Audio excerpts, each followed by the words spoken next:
Travis Yost, man. Okay, I guess we're gonna make a video about it. Let's talk about the Toronto Maple Leafs over here, and in particular, some guys that are really gonna be in pretty interesting spots by this time next year. Now, there are two in particular that I think are the biggest ones right here, and their names are Morgan Rielly and Jack Campbell. The reason these guys are pretty interesting is because they're expiring next year. Morgan Rielly making $5 million AAV until the end of 2022's season, and you have Jack Campbell making $1.65 AAV until the end of that season as well. These two guys are pretty important parts of the Toronto Maple Leafs, if I do say so myself. Campbell, he's the guy who took over the reins from Freddie. Sure, I get it, you still have Peter Mrazek, but based off of what happened last season, in the playoffs, etc., Jack Campbell is supposed to be your guy. Then you have Morgan Rielly, whose importance to the Maple Leafs should not be undermined. He's been on this team for a very long time. He was supposed to be taken first overall by Brian Burke, of all people, but he was taken 5th overall instead.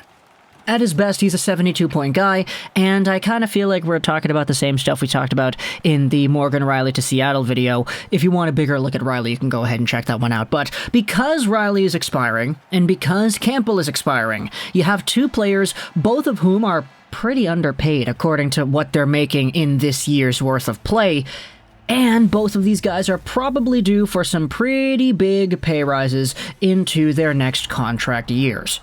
The problem is, they play for Toronto, and the Maple Leafs currently have about $13 million in cap space for the next season's worth of play, and they're gonna need to re-sign Mikheyev, Kasha, Engvall, Spezza, Gabriel, Brooks, Rielly, Sandin, and Campbell. They have a whole bunch of guys that you're gonna need to go out there and get under contract. $13 million is not gonna be enough. Morgan Rielly by himself, he could realistically get more than 8, so yeah, you're kind of in a weird spot here.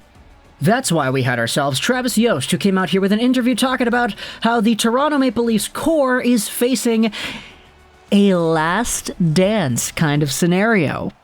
And when this article was posted onto TSN Hockey, we had a whole bunch of people saying, okay, what? Are you serious? Last dance? Are you kidding me? Do you know what the last dance even means? I personally did not watch the Last Dance series on Netflix all the way through. I watched the first episode, that was about it. I'm not the biggest basketball fan in the world, but The Last Dance was the Michael Jordan Chicago Bulls thing where that team had won so many championships, and heading into pretty much the end game of this dynasty they have created, they're going out there with one more run. They're trying to get this championship one more time. This is the last dance. That's what it means.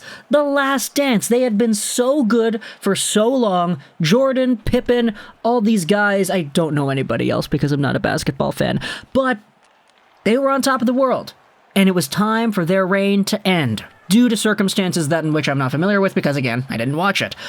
Last dance.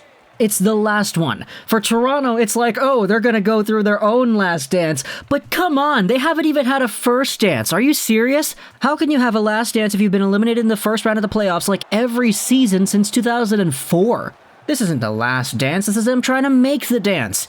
And sure, I get what Travis Yost is trying to say when talking about the Leafs in this way, where, yeah, you know, you have Marner, Matthews, Nylander, Tavares, Rielly, Campbell right now, and you might lose out on some of them, making your core significantly worse in the years coming if you're not able to keep Campbell and Rielly on your squad. I get it, their time is ephemeral together, and that's what he's alluding to, but still, the last dance, come on. Don't try to compare to Toronto Maple Leafs to the Chicago Bulls. I get that Matthews might be one of the top players in the entire NHL, but hockey is a lot more of a team sport than basketball is, isn't it? Like, again, I'm not a basketball fan, but I know for sure that players can jump from team to team to team in the NBA and consistently win several playoff rounds in a row, because when you have one guy who is a Giannis level or is a LeBron level in the NBA on an NBA team, that guy can carry your team to win more games than Connor McDavid can force the Oilers to win had McDavid not been on that squad in general. So hockey is a lot more of a team sport than basketball is, so, man. The last dance, eh? Oh, man. Either way, let's talk about what exactly is said here in the article, and we also want to go over one more thing here. Let's talk about Auston Matthews, too. Before we get onto Matthews, though, this is kind of what the article goes over in the last dance scenario kind of thing. Pretty much, Travis Yost just explains the Leafs in general. Like, it's a really wide net that this article casts on the Toronto Maple Leafs and their entire situation. And I think this is a really good article, actually, if you don't know anything about the Maple Leafs and where they are. Like, maybe you're just a hockey fan who's really keeping up with your own team, and you don't really know what's going on with other teams. This article goes over pretty much everything in pretty good detail, too, and it does so with analytics and stats to back up everything, goals above replacement charts and all that stuff, while also exploring the lineups, the strengths and the weaknesses, as well as the holes in the future, potentially speaking with Riley and Campbell. So, I will give credit where credit is due, because Yost does indeed do a good job of analyzing the entire team, I guess, just the entire spectrum of Leafs hockey and the context behind the future, as well as what happened in the past too. It's a good, all-encompassing article. Now, let's go over onto what Auston Matthews said about the entire situation here with the Toronto Maple Leafs and where they're going to go for the next few seasons here. This is the interview he did with ESPN after he was named the NHL 2022's cover athlete. And I can't believe I just said NHL 2022. NHL 22, that's what it is, yeah. Man, I'm so used to saying NHL 21. It's a yearly process, I know that for sure. Either way, though, this is kind of the interview here. They talk a lot about video games because, of course, they do. Matthews is on the cover again of the NHL game.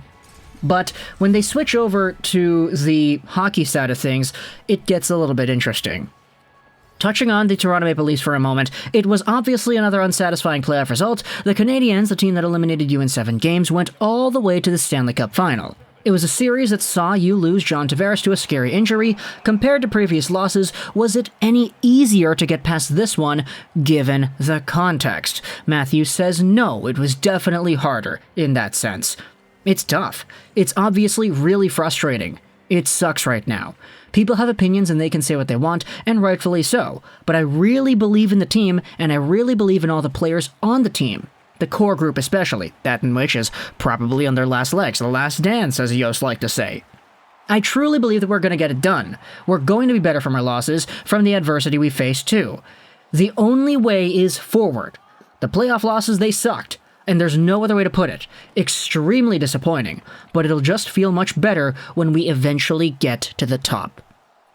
Now, again, to be fair, are you going to get to the top without Riley and Campbell? You're not going to keep these guys next year. Sorry, bud. And you may keep one, but that's about it. That's a pretty significant chunk of your core you're going to lose out in this offseason. Either way, unless Kyle Dubas does some mumbo-jumbo hocus-pocus once again, your GM Kyle Dubas has doubled down on that sentiment. He said he would bet everything on the core of the Leafs being able to figure out how to win a championship. When you hear your GM say that, what does that mean to you? I don't think that's news to us, Matthews said. We know that's how he feels. When he reiterates that, it gives us confidence moving forward. That's all you can ask for, that your GM and all your teammates truly believe in one another. And that's kind of the end. They talk about video games, cover magazines, and all that stuff. So, Matthews is going out there with the same kind of sentiments. Yeah, it sucks. We are really disappointed in ourselves, but we still do believe we can get it done. And with all the context of money and the players and the core, this core might not actually be together next year, Riley and all that stuff, I think it's completely fair to be a lot more desperate if you are Kyle Dubas, or if you're a Leafs fan, or if you're a player on this team, just knowing the circumstances, you know? Like, NHL teams, they're not blind to this kind of thing. Even John Cooper, after the Lightning won the Cup this year, you saw him say to the media, yeah, I'm going to be honest, we didn't really know if this core was going to stick around after next year, so I'm really happy we were able to get another one done, another Stanley Cup, and then we'll ride off into the sunset our separate ways that way with another ring on our fingers. So, they definitely know, right? Matthews, Riley, Marner, they all kind of know. They all know that it's not going to be the same next year. So maybe this is their last dance in the context of actually winning a round, but maybe not the last dance that the Chicago Bulls and Michael Jordan in the Netflix series all had. I was a lot more of a Tiger King guy myself, so even though I'm not really all too familiar with the context of the NBA story from the 90s, hey, I'm gonna pour one out for Carol Baskin's murdered dead husband anyway. So talk to me in the comments what you think about Auston Matthews, the comments he made, as well as the Toronto Maple Leafs and their last dance. Oh man, I can't believe I said that. I hope you enjoyed this. And bye.